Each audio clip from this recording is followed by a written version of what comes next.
Welcome, welcome. This is the Enlightenment Show, and I'm your host, Lauri Schoenfeld. This is where Chicken Soup for the Soul meets the artist way with Nancy Drew. Our guest today is Krista Isaacson, author of The Unbearable Burden. We're going to be chatting with her today all about her new release and how to hold on to hope after a tragedy. Welcome, Krista. Thanks, Lauri. I'm so happy to be here and chat with you today. I am so thrilled to be here. As we talked before your book was released, I was so excited for the moment to come, for everyone else to be able to get that piece of your heart that is so powerful and inspiring. What is something, Krista, that you are celebrating right now in your life? So I'm just going to do this for you. I'm holding this book in my hands. This is something that I've hoped would happen for a lot of years. And it's been a long, hard journey. I think when you start off saying, I'm going to write a book, the reality of what that really entails, you don't fully understand that yet.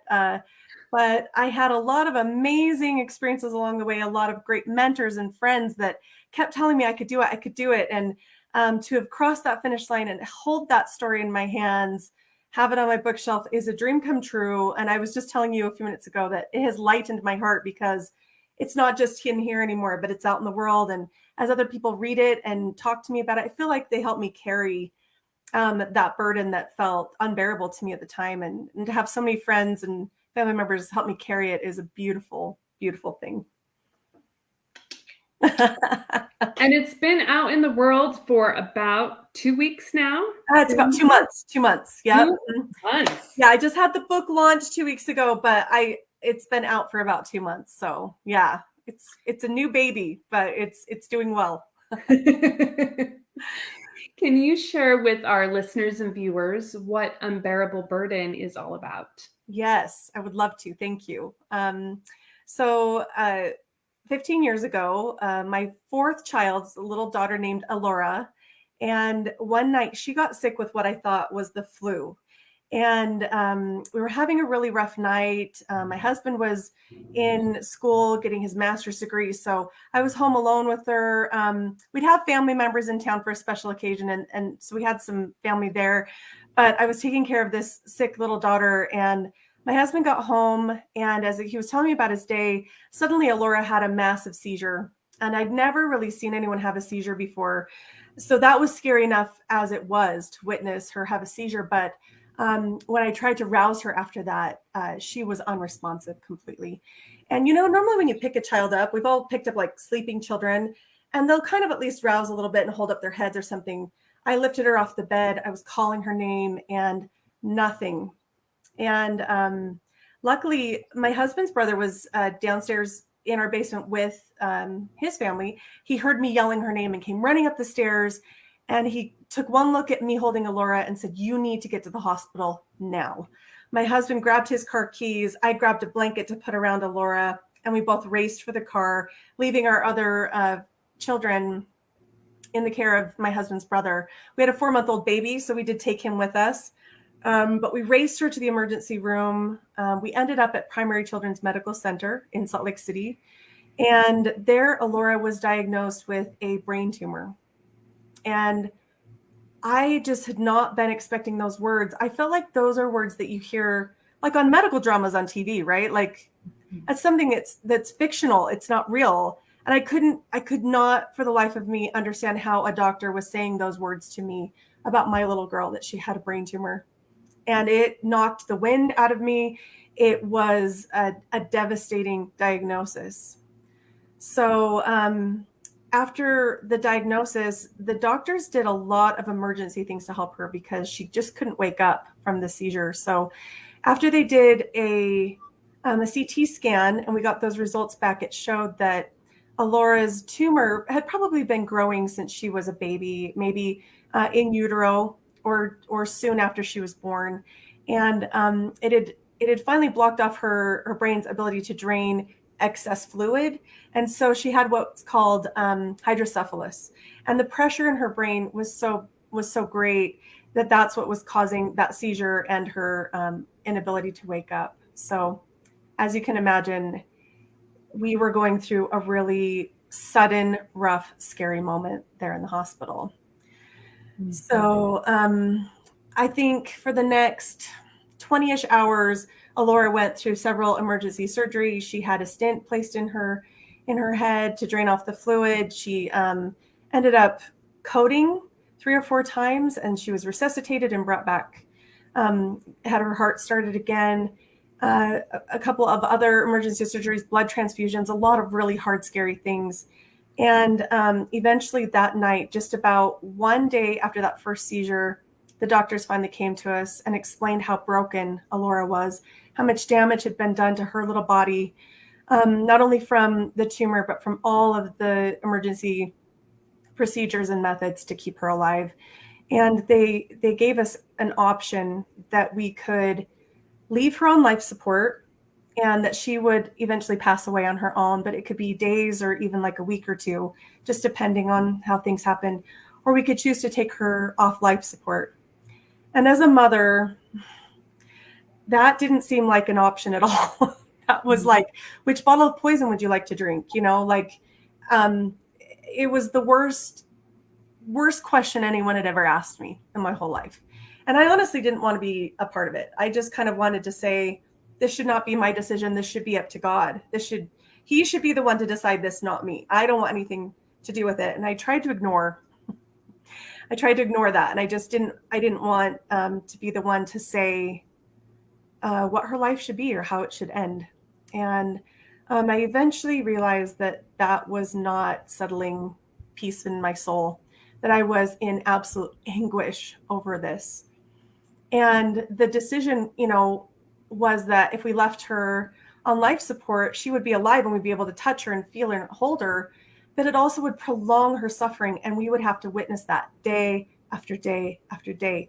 And that was horrific. Mm-hmm. But on the other hand, if we removed her from life support, it meant that I would never hold her again. I would never touch her or kiss her again. And I just didn't know how to make that decision. So I finally did decide I needed help from my God that knew me and loved me, and I knew loved her.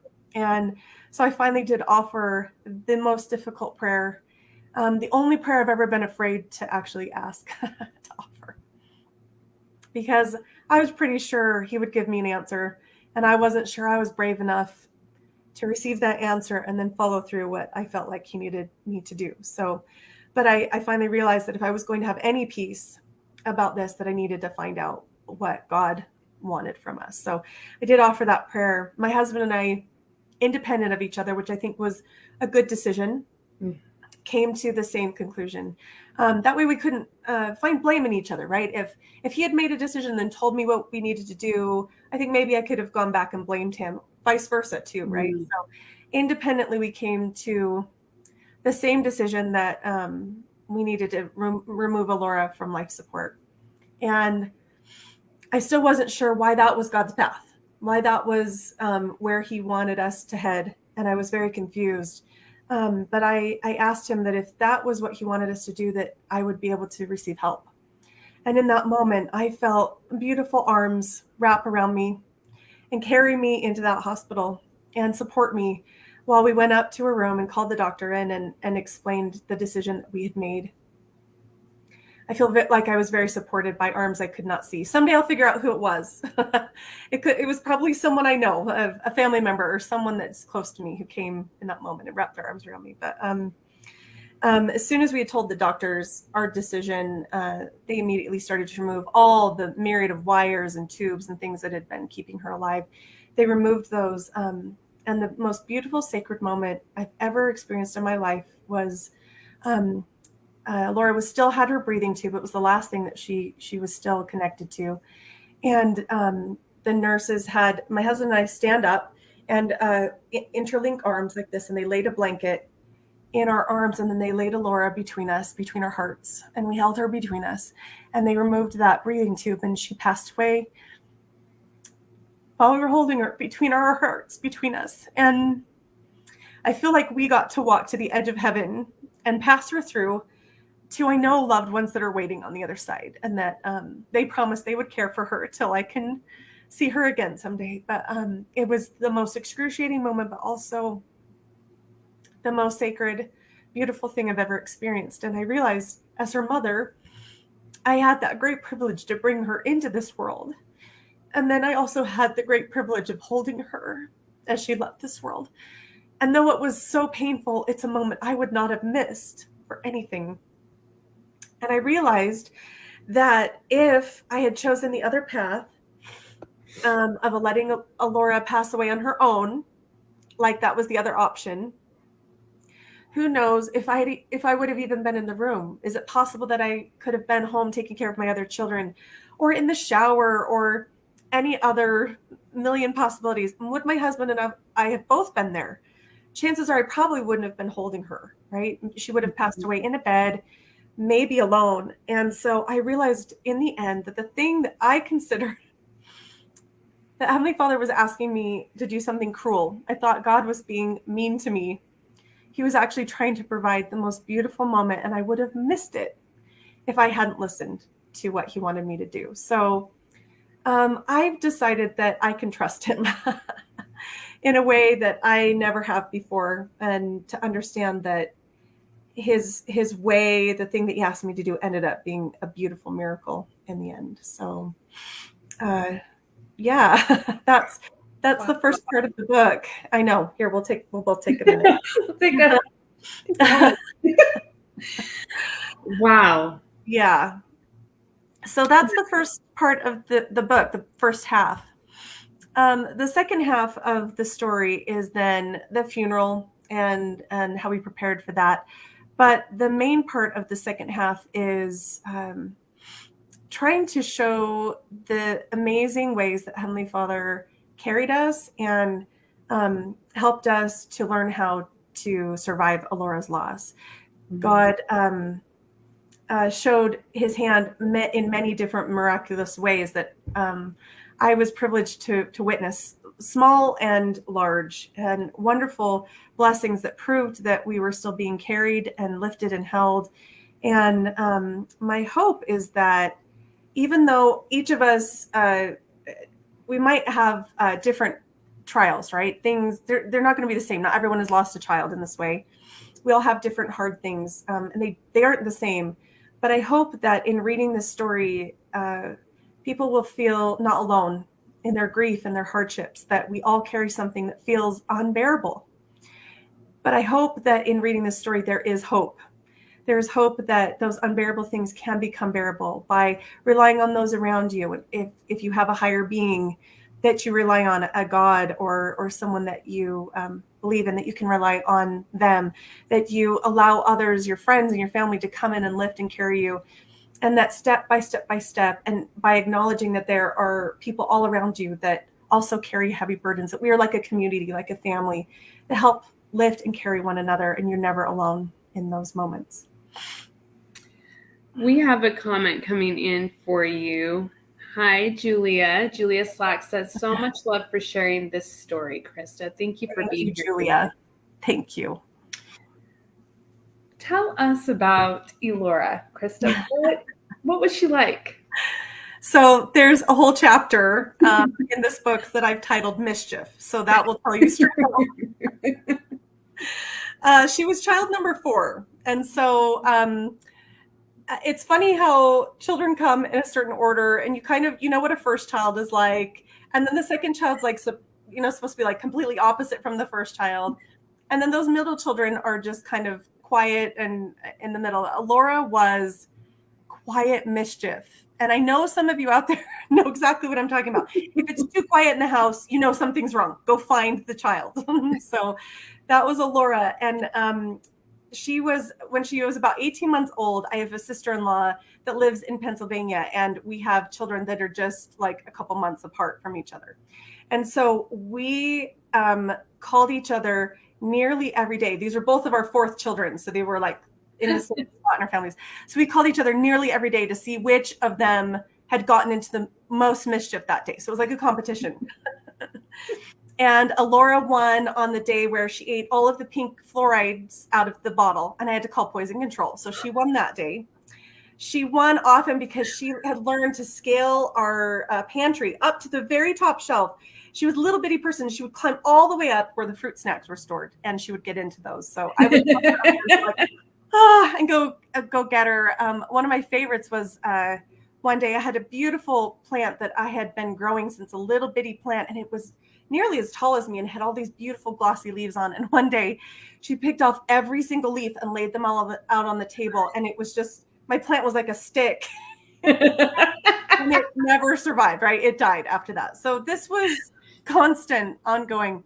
But Alora was also really quiet and sweet. There was one of my husband's favorite memories. He can remember being in the basement, wrestling with our 3 older kids. He was laying in the love sack, and they're just flying on top of him, and he's wrestling and pushing him off. And Alora is curled up right next to him, sucking her 2 middle fingers. So it always looked like she was saying, "I love you." And she fell asleep in the middle of the mayhem. She was asleep, and she was just sweet and snuggly, mischief, sweet, snuggly. So her best mischief of all, and this is the way that the chapter mischief ends in the book.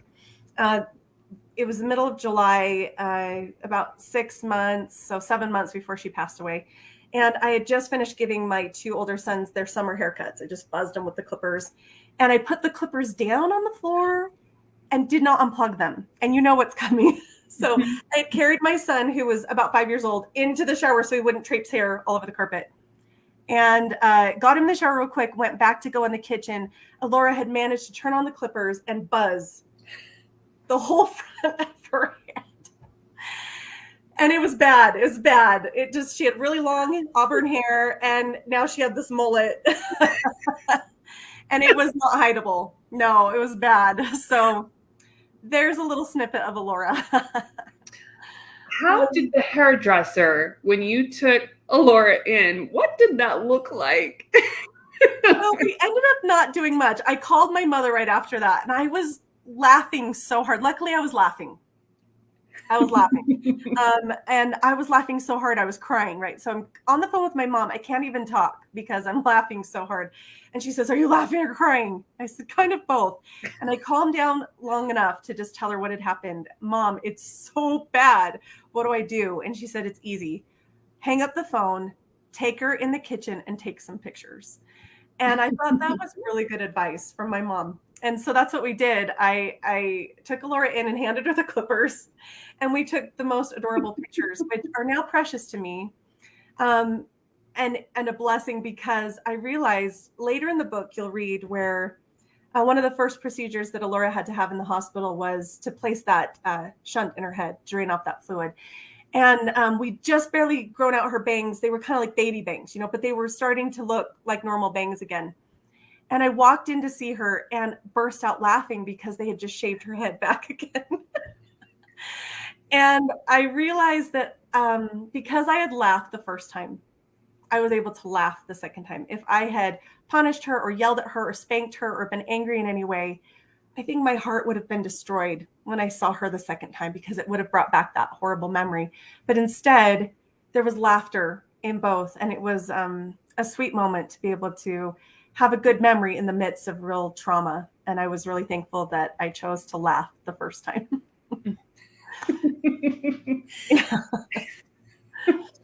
That is great advice, to take and have that treasured memory always with you. Yes.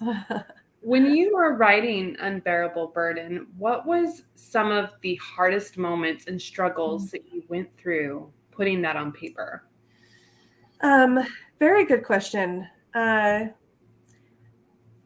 were a lot of moments that I have kept zipped in my heart for all of those years, protected and safe there, but buried, zipped away.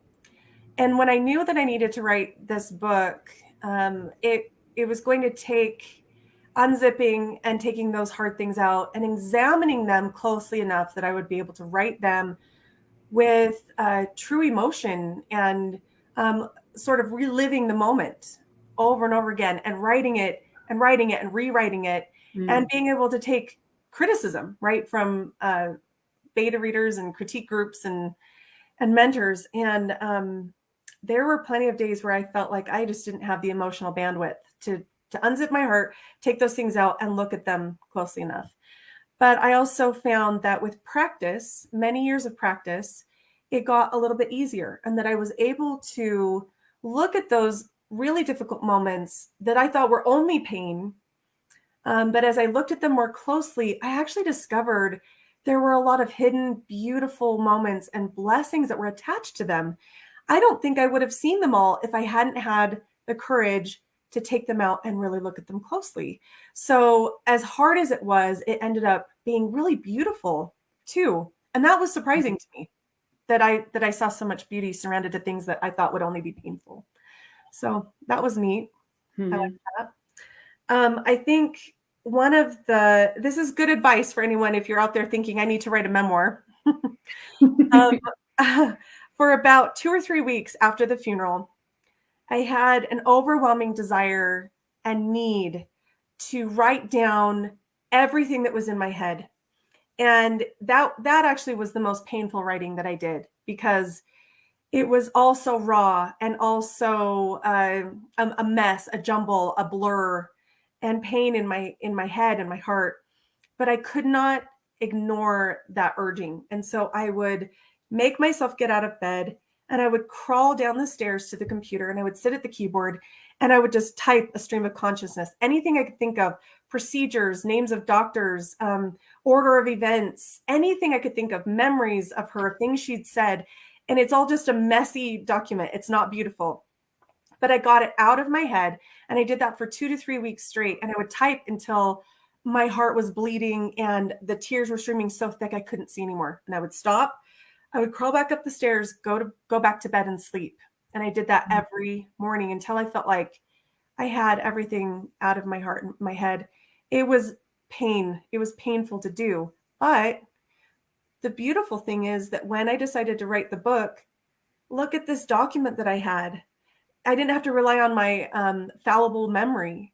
I didn't have to try to say, oh, did this happen first or that? I had this amazing document. My mother also, bless her, did the same thing herself. And so I had 2 documents that I could compare side by side and remember how certain things had gone, and names, like I said, of people and things. The problem was that I stopped writing.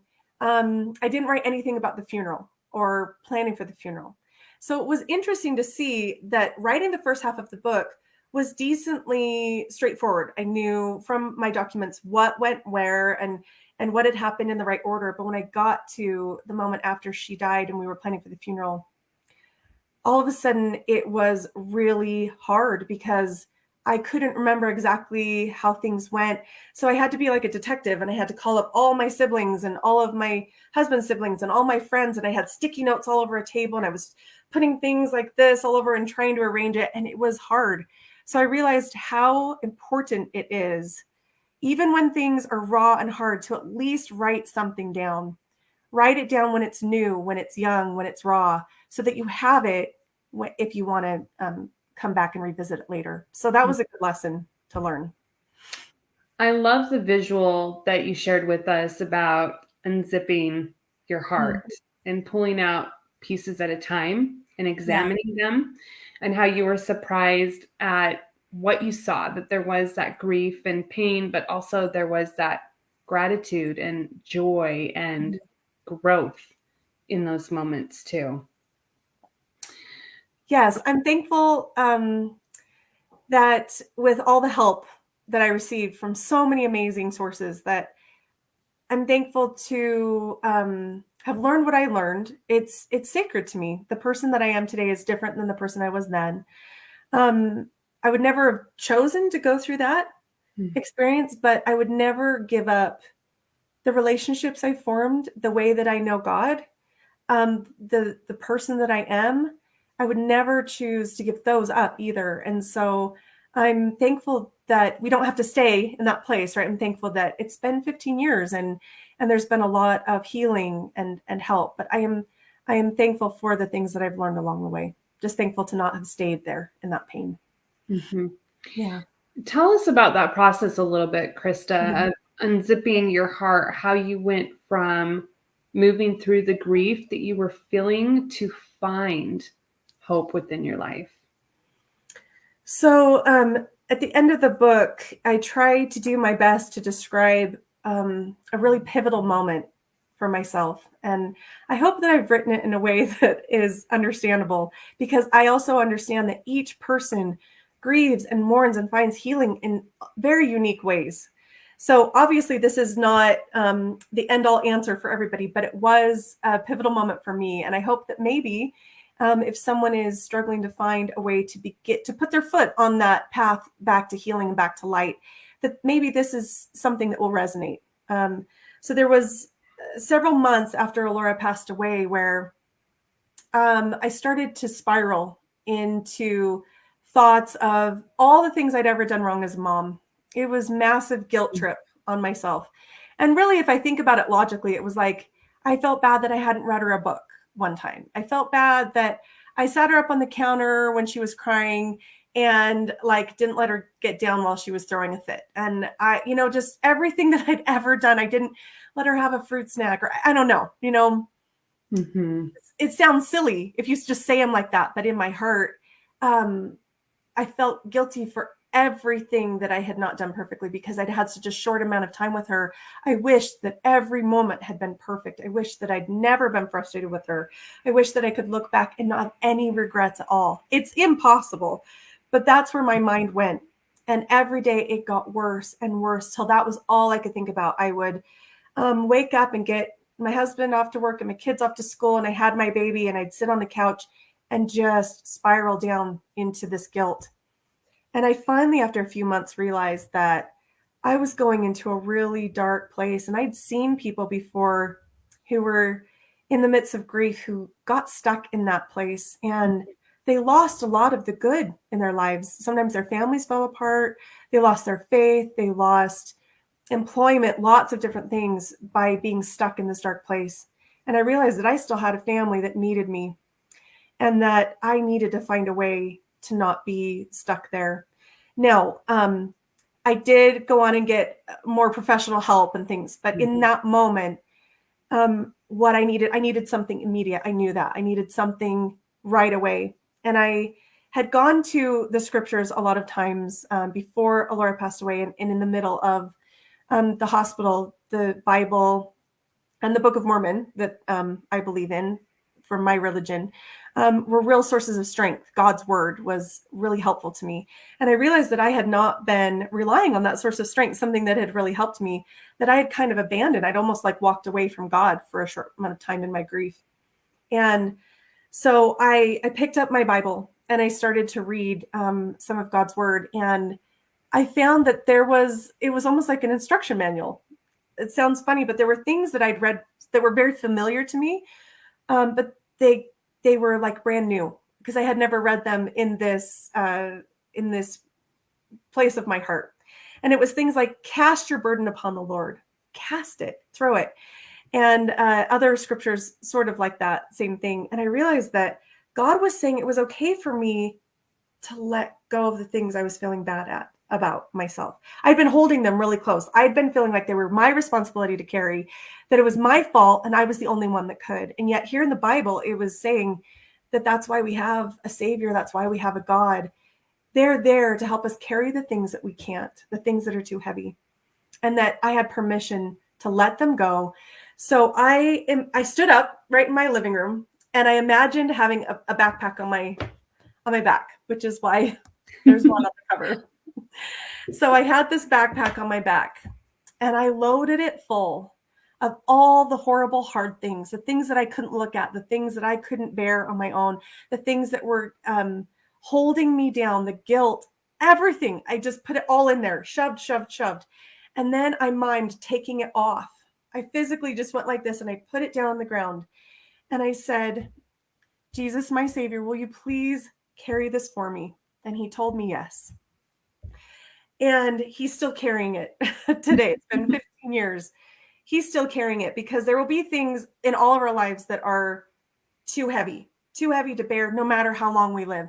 There will be moments, there will be things I feel bad about forever. But that moment, he gave me permission and I allowed that permission to myself to say, I don't have to carry that anymore. I don't have to do it alone. I can ask for help and I can be free of those things. And I can start on the path back to feeling joy, back to seeing the light, to find healing.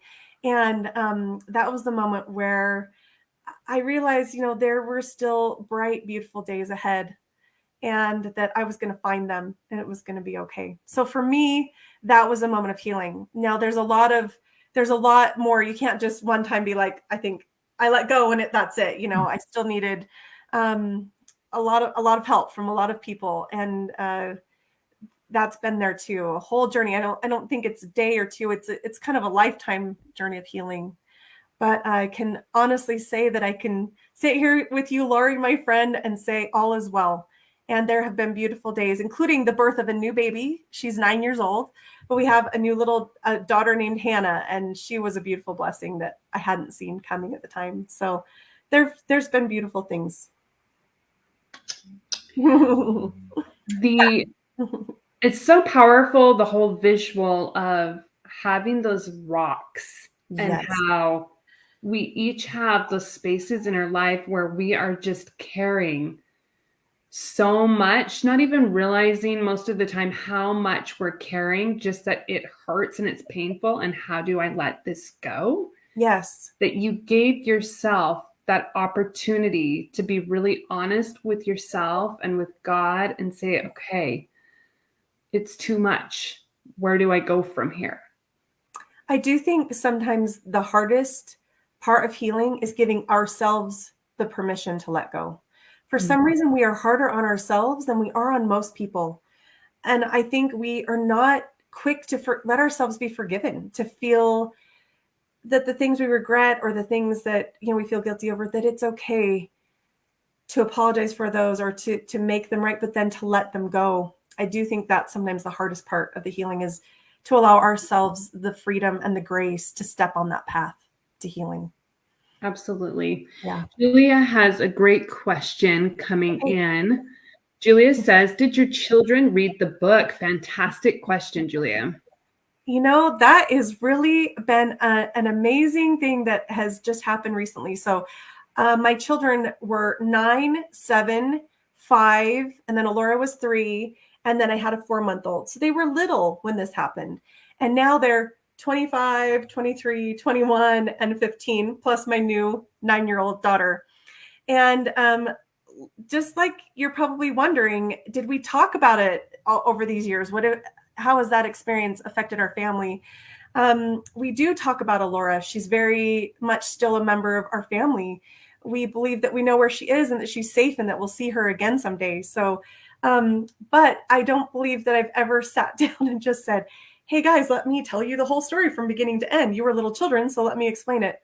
Never have. But the 3 oldest have, my daughter did read it cover to cover, and the 2 boys are reading it right now. And we have individually had these beautiful conversations where they've been able to express to me the things that they remember, the things that were hard for them. My daughter particularly came to me and we had a good cry together. She said, Mom, I did not understand what you were going through at that time. She just had her first baby. So I think her mama heart is understanding the pain of losing a child. And so it's through new eyes for her that she's looking at this experience. And she and I had a very tender talk and a good cry together over that. And so it's been interesting to hear what my children remember, what they don't. What I hoped and what I am finding to be true is that we didn't shelter them from everything, from all of it. But at the same time, they were little children, and I didn't want them to be traumatized by the experience too. So we had a lot of wonderful friends and family that took good care of them during that time so that they weren't in the midst of all the pain and grief. But they still did get to come see their sister in the hospital and say goodbye. And we talk about her often. And we had a really wonderful social worker that explained to us the gift of allowing each member of the family to grieve in their own unique individual ways. And she impressed that upon us so well that I believe our family has done a really good job of gifting each other that ability. And it's been amazing to watch each one's progress and process, and the ways that we have come together like a family net, and we hold each other. When someone's having a hard time with it, we take turns holding on to each other. And then when we have a hard time ourselves, they're there as a safety net for us too. So I'm thankful for my family. Mm-hmm. Gifting to grieve, in whatever that looks like, is such a beautiful thing that we don't think about often unless we're really in that grieving process. Mm-hmm. Everyone experiences it very differently. Yeah, that's true. My husband is pretty private anyway with his emotions. And what he needed most was time, quiet, distance to process on his own. He processes internally. And he needed that. And so we made our bedroom a sanctuary, that all of the visitors and all the people could be in our house, but our room was a sacred space. And there would be times where there'd be lots of people in the house, and he would just call me, and we would go into my room and we would mourn together, and he needed that time. I, on the other hand, I needed people. I needed people to talk to. As a writer, words are important to me. And I felt like every time I told the story, every time I expressed my feelings, it got a little bit lighter and a little bit lighter and a little bit lighter. And so I was thankful to have people around to make it the silence not so heavy, to make it a safe place with noise and conversation. And he gifted me that. So as much as he needed quiet time in the bedroom, he allowed me to be out with all of the guests and the people. And then each of our children mourned in different ways too. Our oldest, he was 9. He was probably the closest to Laura at the time. He had been dealing with some mental illness challenges at his young age. And there were times where none of us could touch him or comfort him. He'd just be having a really rough minute, and he would just curl up inside himself, and I couldn't hold him or comfort him. And that was really hard as his mom to know what to do. But there was one day when Alora crawled up and got into his lap, and he held her and she held him, and they rocked. And that became their little sanctuary. And so at the end of her life, she was having, now I know, headaches because of the tumor, but we didn't understand. She was 2 years old, what was going on. We were in the process of having doctor's appointments, and we just had her tonsils removed. We were trying to figure out what was going on. And there were a couple of times where she was having tantrums, and she wouldn't let me touch her or hold her. And here came Caleb, and he said, "Mom, it's okay, I've got her." And she let him scoop her up and rock her and comfort her. And they had this just special bond. They took care of each other in a really unique way. And it broke his heart when she passed away, broke his heart. And I was able to make him a special promise that I believed his sister would still be able to be with him. And especially as they grew up in ways that she wouldn't be able to hear, because, you know, children grow up and move out of the house, but this special angel sister would be able to be with him his whole life. And that I believe that that's true, that they still continue to take care of each other. So that was a unique way that Caleb mourned, and a promise that he has. Our daughter, Shastia, she just wanted to talk about memories and laugh and smile. She didn't cry very often. And I think some parents would have been worried about that, but that was just Shastia's way. She's guarded, sort of like my husband, but she loved to laugh and remember the good times. And then our cute little Walker that was 5 years old. It was hard for him to know how to mourn. 5-year-old children are looking to others to understand, what am I supposed to do in this situation? So we watched him witness each person as they went through their grief. And he asked a lot of questions and wanted to know what was appropriate and what was right. And it was sweet to just watch each of them. What was something that you learned most about yourself during this unbearable burden? Oh, my goodness. I guess there are things that each of us grow up believing, or thinking about ourselves, or thinking we would do in a hard situation, or even, I don't know about you as a mom, but I always thought you watch the news and something horrible would happen to a child, and you'd be like, I could never survive it. I could never handle it, right? I'd never make it through that. And we all have things. I mean, no one wakes up and says, "Oh yeah, colon cancer, I can handle that today." Or, the death of a spouse or a divorce, or, "Yeah, I got that one." We never We never think that. There's always things that are our worst nightmares that we think I would never survive it. And something happening to one of my children, of course, was always on the top of my list of worst nightmare, and I would never be able to survive it. And yet I've learned that it isn't until we are walking that path through the darkest, hardest days of our lives, through the thing that we believed we would not survive, it isn't until that moment that God shows us how, that people around us circle and come and surround. I felt like there were so many hands reaching out to us that there was no way I could fall. They were not going to let me. My family, my friends, angels on the other side, God, everyone was holding me up in ways that I had never expected would happen. And I knew that all of these people together were going to carry me through it till I could start to walk on my own again. They were not going to let me fall. And that's just something you don't understand. Those miracles and the tutoring that comes, the teaching of how to walk one day at a time, how to keep breathing. And here I am 15 years later. I not only survived it, but rejoice in the lessons I learned. I am thankful for my beautiful daughter that lived a short life, and yet her life is meaning so much to so many people and is continuing to have influence. There's so many amazing things I could not have foreseen, and I would never have known that this is how I would have survived that darkness. But it's been amazing to watch the things that happen when you're in the midst of it. We're going to turn it to the inner child question. Okay. segment. Are you ready? Yes. First question. As a kid, what was one of your favorite objects or items? Oh, okay. Okay, well, I'm going to just kind of pan my my camera. I'm in the library. And I don't know if you can see my shelves. These are just if you have got more behind me. My shelves are filled with books, but only books. You can probably see some stuffed animals. There's objects all over. Okay, so I'm a collector, first of all. But way up there on one of those top shelves is a book that my mom says that I carried around like other little girls carried dolls. And it is Little Bear's Friend, and it is by Elsa Homeland Minerick. And it is my favorite little book.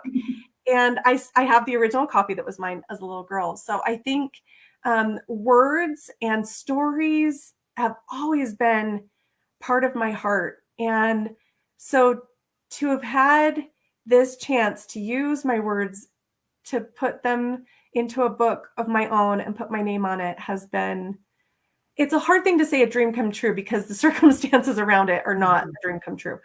But to be able to add my words into this library of words that I treasure has been something that is really special to my heart. So, yeah.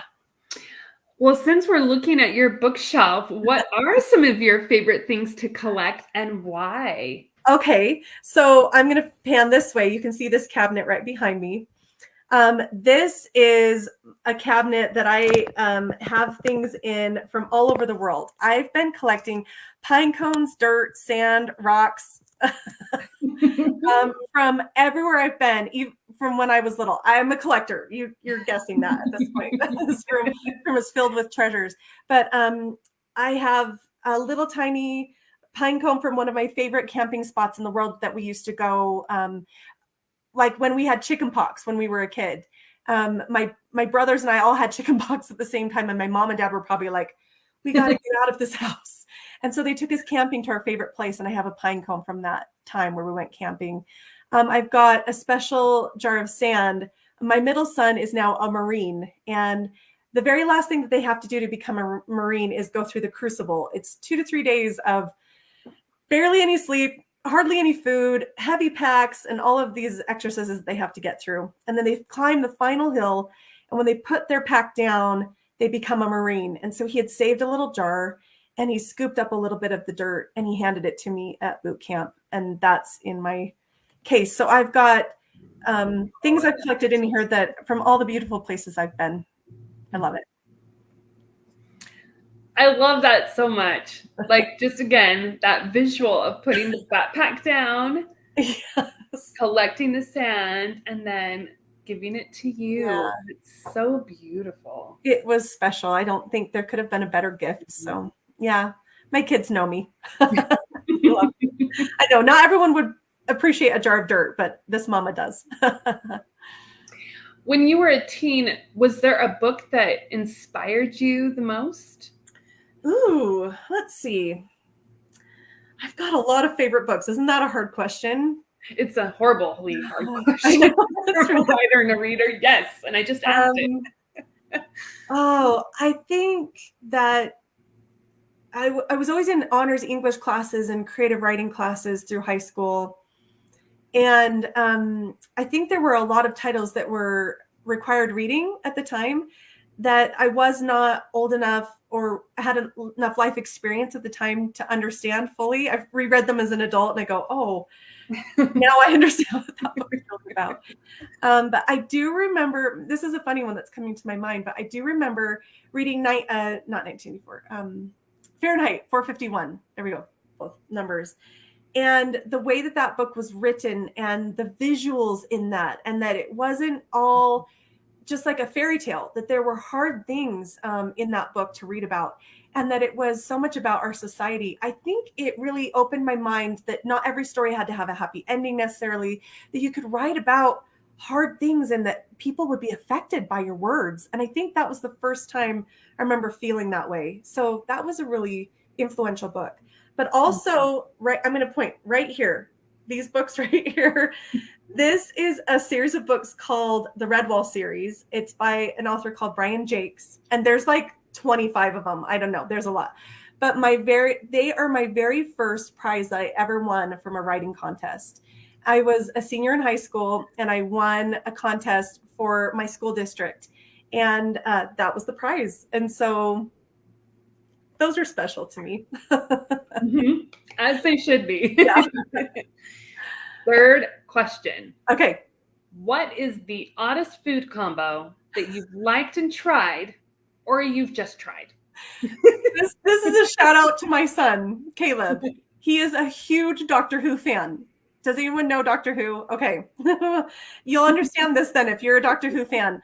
Fish fingers and custard. So when Matt Smith first becomes the Doctor, he's just trying to figure out what food he likes. And he goes into this little girl's house and he's just trying all these foods. And he decides his favorite is fish fingers, like fish sticks. And he dips them in like vanilla pudding.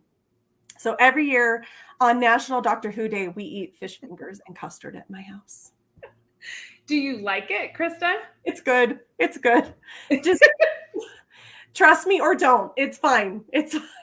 But it is good. It's good. I'm intrigued because I like pudding more than the fish sticks. I'll tell you that right now. Right? However, I mean, anything really with whipped cream or vanilla pudding can't be all bad.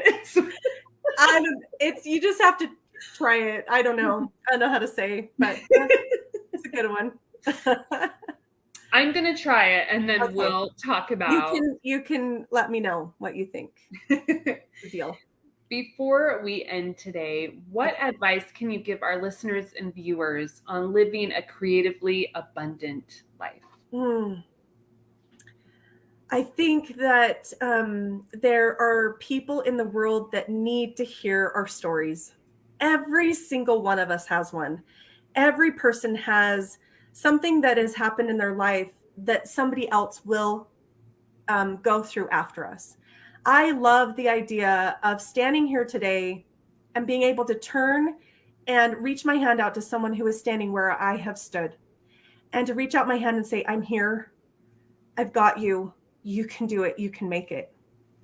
And if we keep those things hidden and zipped inside our heart, I don't believe that we were meant to just experience ourselves and then zip them up and leave them there forever. I believe that we go through the hard things so that we can then help and care for those that are going through hard things too. That's what it's for. And so to allow those things out of our hearts, write about them, talk about them, share them with other people, turn and lift people who are standing where you have once stood. And I think that brings a joy to your heart that you cannot understand until it happens. I believe that gives our hard things purpose. I believe that it makes them so that they aren't just tragedies that happen, but they have meaning that is fulfilling and happy and good. And that's where we come to the good places in our life. That's how we fully come around full circle to the healing, when we can then help somebody else through a similar trial. Thank you so much for being here with us, beautiful friend. Thank you. Where can our listeners and viewers find you if they have any questions after the show, and to find Unbearable Burden?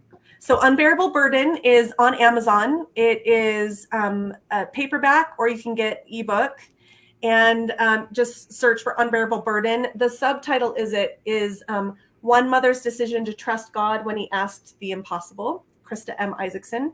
I'm on Facebook and Instagram, Krista M. Isaacson, and my website is KristaMIsaacson.com. Thank you so much for being here, Krista, and thank you so much for those who have joined us live and will be listening on the recording. Remember, as you go about the rest of your week, to find the things that are working in your life, and you get to create your own story. What is the next step? Have a wonderful rest of your week. We will see you right here on Thursday at 12 o'clock p.m. Mountain Standard Time. Thank you, everyone. Thank you, Krista. Thanks, Lauri.